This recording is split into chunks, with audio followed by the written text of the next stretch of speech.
Hello again, this is Andrew Becker, and today I will be briefly going over the skeletal system, including this long list of bones right here.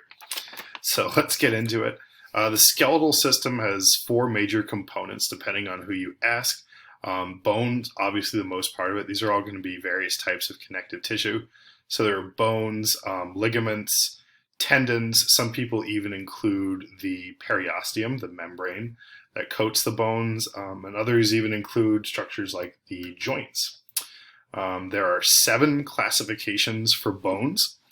They depend on the shape of the bone and various features of it, like sutural bone, which forms within the sutures of the skull at separate ossification sites. Pneumatized bone, which has a lot of air pockets in it, like the ethmoid bone. There's irregular bones, like the bones of the vertebral column. They have very complex, irregular shapes. There are short bones, small box-like ones, like the carpal bones of the hand, as well as long bones, which you're probably most familiar with, and flat bones, like those of the skull. There are also bones, small round ones that form within tendons called sesamoid bones, like the patella. All right, so moving right into it, we'll start with the axial skeleton, and that's going to be comprised of the bones of the skull, the vertebral column, and the rib cage. Now, the skull, the cranial vault, is comprised of the frontal bone, the parietal bone. Let me move that back a bit. Parietal bone forms the top and moving down laterally to the side. The temporal bone, and the occipital bone, which forms the base and kind of the floor of the skull. The other 2 bones that help form the cranial vault are the sphenoid bones, which is this big winged structure right here, as well as the ethmoid bone, which you're really not going to be able to see. It's that kind of dark shadow right there. That's the cribriform plate of the ethmoid bone. It's mostly a bone of the nasal cavity. Moving on to the bones of the face, we start with our maxilla, which help anchor our upper teeth. Then there's the palatine bones, which can't see really well on this guy. They're the bones of our palate up in our mouth. The nasal bones form the bridge of our nose. The inferior nasal concha are 2 scroll-like pieces of bones that help make the air turbulent as we inhale, moisturizing and trapping various pollutants. The zygomatic bones are our cheekbones, forming the inferior portion of the orbit right here. As well as the lacrimal bones, which are very, very small. They're like the smallest bones in the skull proper. They're going to be located inside, right next to your tear ducts. There's also the vomer, which is, again, very deep, and this guy is going to be just superior to the palatine bones and helps form the inferior portion of the nasal septum. And finally, there's this big, very obvious bone right here. That is our mandible, or our jawbone. Okay, other structures, there's the hyoid bone, which again, we're not going to really see here. That's buried deep up under the mandible, and that supports the structures of the trachea. There's also 3 pairs of ear bones, the malleus, the incus, and the stapes, that are associated with our ears, our hearing organs. All right, moving on, we have the vertebral column, and that's comprised of 7 cervical vertebrae. The first one, C1, is called the atlas, and it articulates with C2, which is called the axis. Inferior to that, we have 12 thoracic vertebrae, and we know they're thoracic because they each articulate with a pair of ribs. And then our main weight-supporting vertebrae, the 5 lumbar vertebrae, right here. Those connect to the sacrum, which is a fused set of 5 vertebrae, which terminates in the coccyx, this little almost vestigial structure down here that is comprised of 4 fused vertebrae. That leaves us with the rib cage. There are 12 pairs of ribs, 1 on either side. The last 2 are floating ribs because they do not articulate with the sternum, which is this big flat bone right here.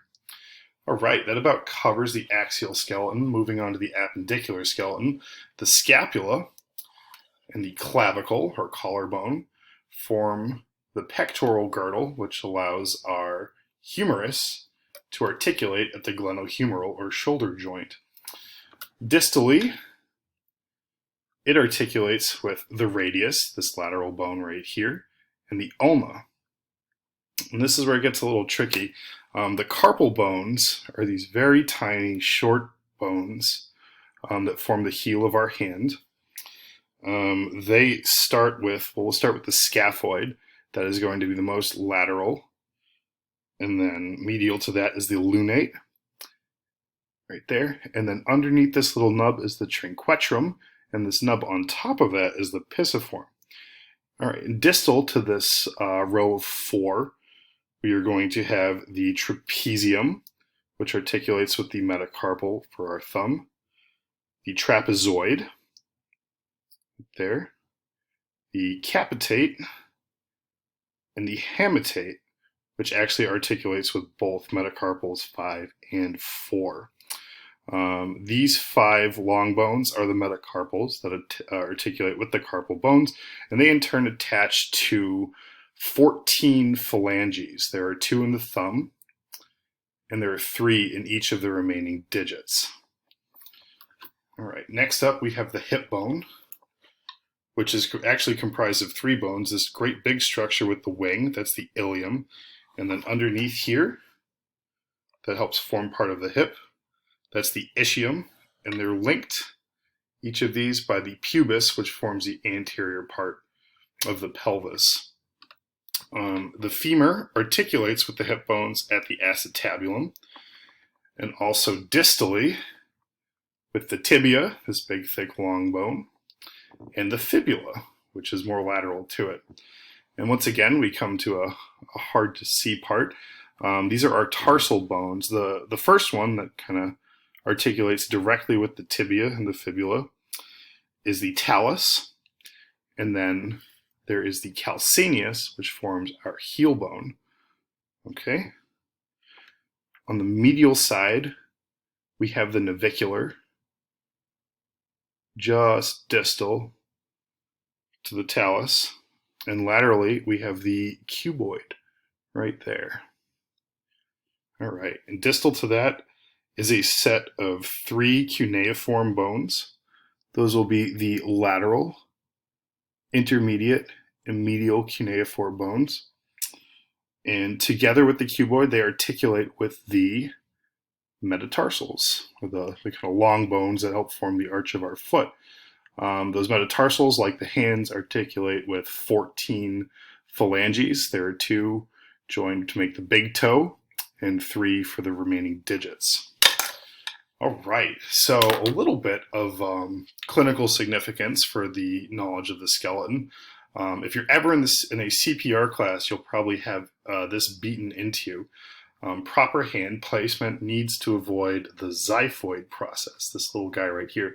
So when you're placing your hands to do CPR, you run your fingers along the intercostal cartilage, the costal arch right here, until you feel the xiphoid process.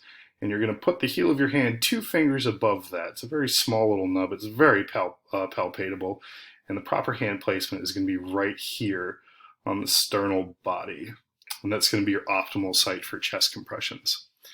Okay, I hope you enjoyed this, and I can't wait to see you all for the next lecture. Have a good night.